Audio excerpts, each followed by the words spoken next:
Aos trancos e barrancos, com muita luta, o povo brasileiro construiu uma grande nação.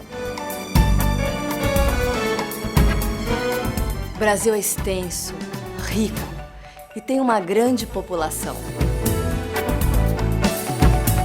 O povo brasileiro é um povo novo, é lutador. Criou uma cultura original, uma identidade, uma civilização brasileira.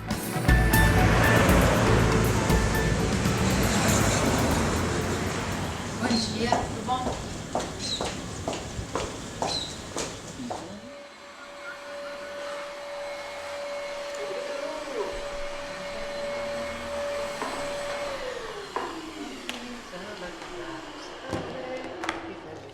O Brasil. Minha nossa, pai. Olha. Cuidado com os meus desenhos. Me desculpa, é que o Daqui. Não, o cabra que o senhor desenhou aí é igualzinho o homem que eu conheci lá na Paraíba. É mesmo? Mas esse desenho não é meu, não. Essa é uma reprodução de um quadro chamado Operários, de uma pintora chamada Tarsila do Amaral. Mas como é que essa Tarsila conheceu o Severino? Será que desenhou assim tão direitinho? Será que eles se conheceram? Não. Quando ela desenhou esse quadro, seu amigo não era nem nascido. Sabe o que acontece? É que os brasileiros têm características regionais muito fortes. E quando ela pintou esse quadro, ela retratou a indústria paulista, que era formado por muitos imigrantes e muitos nordestinos. Com certeza ela se inspirou num paraibano, igual o seu amigo, você lembra? É Severino. Vixe Maria, como é que pode, né? Oxi, podendo. Sabe o que acontece? Que apesar dessas diferenças regionais, de todos esses sotaques, a gente se entende, né? Todo mundo se entende. Entende mesmo. E o Brasil é um país grande, cheio de riquezas naturais. E com um grande trunfo. É um povo uno, de norte a sul. Este povo merece e pode ter uma vida próspera, livre e feliz, num país soberano, democrático, socialmente avançado e integrado com seus vizinhos latino-americanos. O socialismo é o rumo desta conquista. O fortalecimento da nação é o caminho.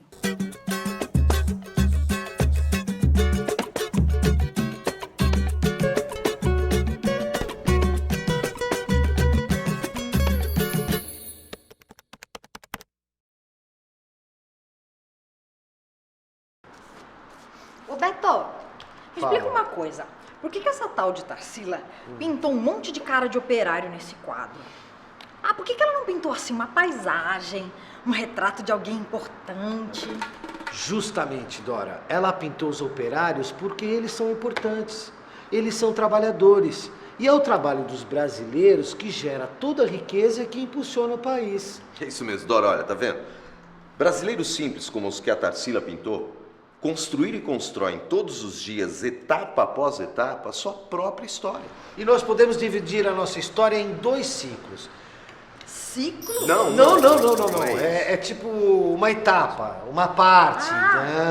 Eu vou tentar te explicar. Por exemplo, na primeira parte, houve o nascimento do povo brasileiro através de uma mistura de etnias. Olha, negro, índio, branco. Esse povo se organizou, lutou por sua liberdade e se tornou uma nação. E na segunda parte, nós lutamos muito pelo progresso, pelo desenvolvimento e pelas relações de igualdade com outros países, entendeu, Dora? E a gente conseguiu?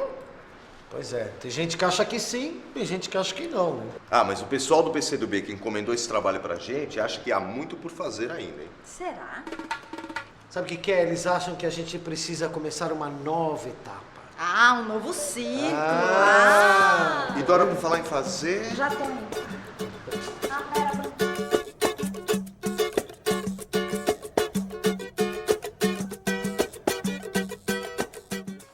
Socialismo Renovado, com feição nacional, será o terceiro ciclo da obra da civilização brasileira. O terceiro rompimento com atraso e opressão. A terceira grande conquista, necessária, urgente, fruto de 500 anos de lutas. O povo foi o autor e o herói da nacionalidade e dos avanços ocorridos nos outros 2 ciclos. Combateu e venceu a escravidão. Enfrentou o domínio estrangeiro e as ditaduras.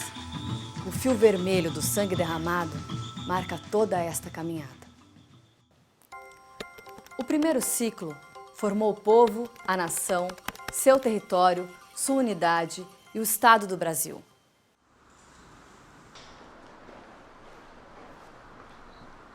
Beto, eu tava pensando assim uma coisa.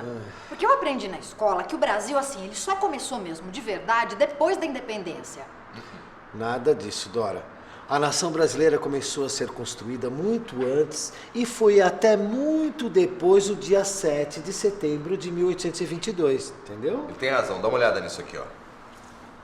Tá vendo? O primeiro ciclo vem desde a luta pela expulsão dos holandeses do Nordeste, a luta de Zumbi, dos Palmares e Tiradentes, foi até a abolição da escravatura e a República, sempre com luta.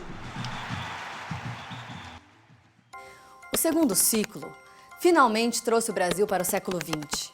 Foi aberto com a Revolução de 1930, na esteira heróica dos 18 do Forte de Copacabana, da Coluna Prestes, da Semana de Arte Moderna, das primeiras greves e da fundação do Partido Comunista do Brasil. Tô começando a entender agora, viu? Que bom, né? Bom pra nós. Que bom. O segundo ciclo é a época de Getúlio Vargas, do Estado Nacional Desenvolvimentista, da industrialização, criação da Companhia Siderúrgica Nacional, da Petrobras e urbanização, dos direitos trabalhistas, progresso educacional e cultural, do voto feminino. Voto feminino? Antigamente a mulher não podia votar, não. Eu não disse que nesse ciclo o Brasil procurou se modernizar e se igualar ao patamar dos países mais desenvolvidos do mundo? Nós tentamos, mas o que a gente conseguiu não foi uma vitória total, não. Mas o crescimento do Brasil foi tardio, desigual, deformado, sob domínio imperialista.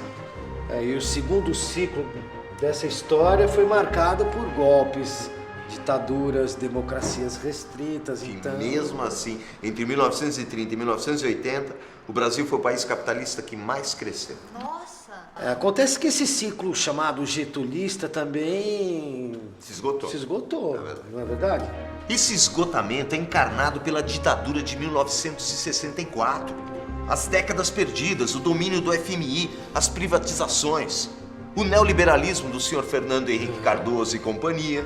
Eles deixaram uma herança maldita de atraso, de crises, de humilhação nacional. E para o trabalhador, menos emprego, menos democracia, degradação social. Não é mesmo, Genivaldo? Disso eu me lembro. E como? Mas também foi uma época de muita luta. A resistência à ditadura, a democratização e a constituinte, a maré de greves pelos direitos dos trabalhadores, as ações da juventude e as grandes campanhas de massas nas ruas. O povo brasileiro nunca se conformou. Sempre lutou para abrir um novo caminho. Na alvorada do século XXI, isso desagou nas eleições de Lula em 2002 e nas conquistas de seus 8 anos de governo.